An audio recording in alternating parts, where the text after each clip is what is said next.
Hi everyone, this is Jem and welcome back to my YouTube channel. Ito na nga, post ni Barbie Fortes sa kanyang Instagram story. Lights Camera Run sa May 11 na nga, Sunday, at mag-register na nga kayo guys. Ito ay para sa Mowell Fun sa may Mall of Asia Arena. At sigurado na nga na magkasama si Barbie Fortesa at saka si Alden Richards. At next ay post ni Barbie Fortesa sa kanyang Facebook account, Close Up, coming in hot with the coolest summer yet. Don't miss the once-in-a-lifetime chance to meet Kilig, make Kilig fresh and unforgettable memories with your favorite stars. Join the Close Up fan meet promo and get a chance to win and meet and greet Barda or Philip. So, how to join? Head to any participating stores. Screenshot nyo na lang guys. Buy any Close Up product and take a photo of your receipt. Go to the fan meet website and submit your entry. You can register today at, ayan. So, makikita nyo yan guys sa FB page ng Close Up. And, merong 20 lucky fans that will meet Philip and 30 lucky fans that will meet Barda. And next ay post ni Mayor Jenny Sandoval, National Women's Month Celebration 2025. So yan nga ay bukas, Marso 26, C4 Longos, Malabon City at 5 p.m. So kasama nga sa Women's Month Celebration si Heaven Paralejo at saka si David Licauco. So bukas na yan guys. At next nga, like nga ni Barbie Fortesa ang post ni Alden Richards sa kanyang Instagram about sa Ben's Body of Works. At nilike niya rin yung kay Jason Mison Blake. At syempre nilike niya rin yung kay David Licauco. At in-IG story nga pala ni Tita Eden nung isang araw yung pagkapanalo ng awards ni Barbie at saka ni David. At yun namang in-IG story ni Tita Eden na post ng ALV ay nilike naman ni James Licauco. Ayun na nga, so proud yung magiging biyanan at saka bayaw ni Barbie. Charot. Samantala si David Licauco naman ay nilike ang post ng GMA News na netizens find chemistry between Catherine Bernardo and David Licauco. At nirepost nga ni David Licauco sa kanyang Instagram story ang post ng Tatler sa kanya sa Ben's Body of Work. At next naman ay from Zinab Harake. Ang mundo ng buhay ko talaga eh.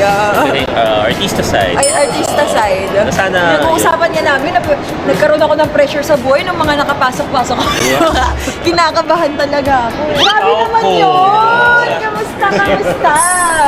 Pwede na mag-start. Ayaw mo ba? Si David naman. Oy, service ako si David. Hey guys, what's up? Gusto naman. So ba? Collab na tayo ulit. Sige, tara. At ayun na nga guys, abangan natin ang collab ni Zainab at saka ni David. At next naman ay interview kay Miss Barbie Fortesa. Ambush interview, let's watch this. So much. Thank you po. Ano ba project mo ngayon? Ano ba project mo? May upcoming project po ako, new primetime show. Relationship ko sa kasakali may kumatot. For a relationship. Kung kakatok sa puso mo ngayon. Well, I'm so happy to be in a relationship with myself right now. I'm getting to know myself more, and I love that about me. Parang ang dami ko nag-discover ng mga bagong bagay tungkol sa akin. Kaya ko palang tumakbo. Kaya ko palang maging morning person. Okay. So yun, I'm falling in love with myself every day. Napabayaan ba yun dati? Na medyo nakalimutan nung... Hindi ako morning person dati. Oo. Tsaka wala akong masyadong exercise dati. Ngayon, tumatakbo na. Sali ka sa fun run nito ni Oh, yes. I will be there for sure. Ilang taon ka na yan? 27 po. Okay. Ay, plano mo ano sa Holy Week? Ano po? Plano sa Holy Week? Ang plano ko po sa Holy Week, ang plano of April. okay. Sige, gagawa tayo ng plan. Oo nga, no? Loka-loka talaga, galing mag-inject ng joke. Dahil walang maisagot, nag-joke na lang, grabe. Okay, oo nga, no? Sige, gagawa tayo ng plano. Pabalikan ko po kayo dyan. Barbie, ano pong masasabi niyo sa mga supporter niyo nag-aabang ng movie niyo ni David? Ay, wow. Well, sobrang nagpapasalamat kami dahil hindi talaga sila umalis sa tabi namin at palagi silang nandyan to support us. And so, yan, mahal na mahal po namin kayo. Di ba kayo nagkita ulit ni Jack Roberto after? Kayo nagkita ulit ni Jack Roberto after the breakup? Never pa? Wala pa. Eh.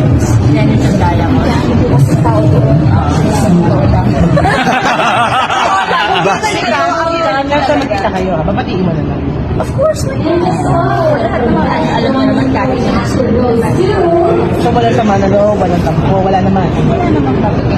Barbie, sa tanong na lang, at this point of your life, ikaw ba, naiisip mo na bumukod na rin, magkaroon ka ng sarili mong tirahan? di ba parang dagdag bayarin pa yun, ma? Totoo naman, manang. Di ba? Ayun na naman siya. Siyempre, oo, tama nga naman, dagdag bayarin nga naman yun, guys. So nahalata ko nga pag masyadong personal yung mga question, ginagawa ng joke ni Barbie para nodal moment, at may sagot naman siya doon sa nagtanong, hindi ka bastusan, di ba? Susulitin ko muna yung bahay ko, di ba? Totoo naman, Kakapatayo totoo lang, yun, di ba? totoo yun. Sulitin muna natin. So, enjoy ka naman. Enjoy naman tayo. Okay, maraming salamat sa'yo. Congratulations. At next nga ay longer video ng sweet interaction ni Barbie at saka ni David. Let's watch this.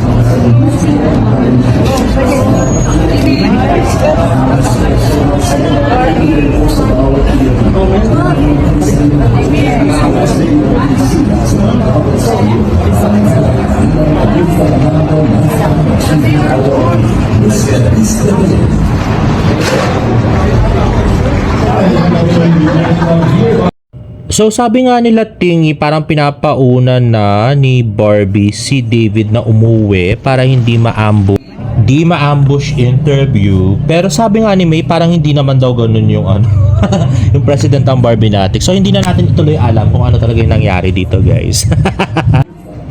Basta sweet si Barbie at si David, at binasa nga ni David yung kanyang labi after haplusin yung mga braso ni Barbie. So yun na yun. At next nga ay cute na picture ni Mr. and Mrs. Licauco, charot. Ni Barbie tsaka ni David. At next, so nag-comment nga si Lantis, so dapat yung bangs daw hindi daw bagay kay Barbie. At sabi naman ni Felix yung Bukli, wala lang po yan, look test po, hindi pa po kasi pwedeng galawin ang totoong buhok ni Barbie Fortesa kasi may movie pa siyang ginagawa na kailangan ng continuity. Ay, oo, true. Yung Kontrabida Academy kaya, yun, sinasabi nila. Ito nga, yung sa Beauty Empire ni Barbie Fortesa, ayan na kasi Miss Isay Alvarez, mukhang siya yung nanay ni Barbie dito sa Beauty Empire. At ayan, umiiyak-iyak si Barbie. Screen test pala yan. At kasama nga si Miss Rufa Gutierrez at saka si Miss Kailin Alcantara. Ang tangad naman ni Rufa, grabe.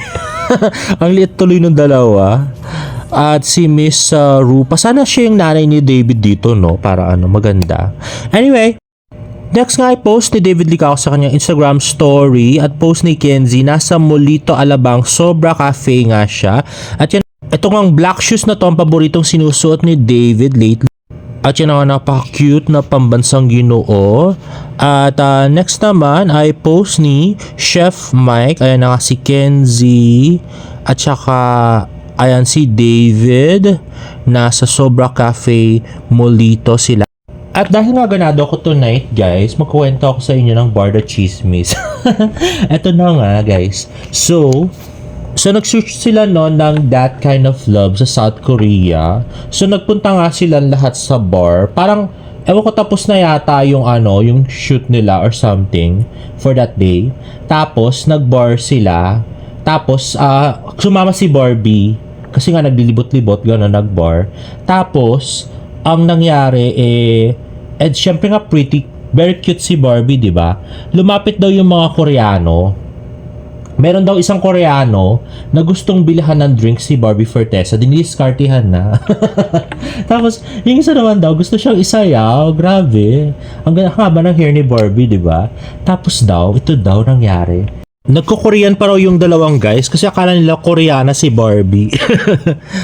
Sobra puti naman kasi. Tapos daw, yun nga, lumapit daw si David. Tapos kinausap niya nga yung mga Koreano na itigil na nga yung yung ginagawa kay Barbie. Kasi hindi naman sanay si Barbie sa mga ganyan. Hindi naman kasi kanong klaseng babae si Barbie na umiinom sa bar at nakikipagsayaw-sayaw sa bar, di ba? Kaya pinutaktahan siya talaga ng kanyang knight in shining armor na si David. Grabe. Sa South Korea. Tapos yun. So napigilan din ni David. Actually kinukorea-korean din daw nung dalawang Koreano si David. Akala nila Koreano kasi maputi nga. Yun. So tapos, yung in-English ni David at napaalis niya rin yung dalawang guys. Actually, hindi sinabi nung source yung exact words na sinabi ni David Licauco. Pero one thing's for sure, napaalis niya rin yung dalawang guys at naprotektahan niya si Barbie Fortesa that night. Grabe. Yun lang for today, guys. Anyway, guys, if you like this video, please give it a thumbs up and please subscribe to my YouTube channel for more Barda updates. See you in my next vlog. Bye!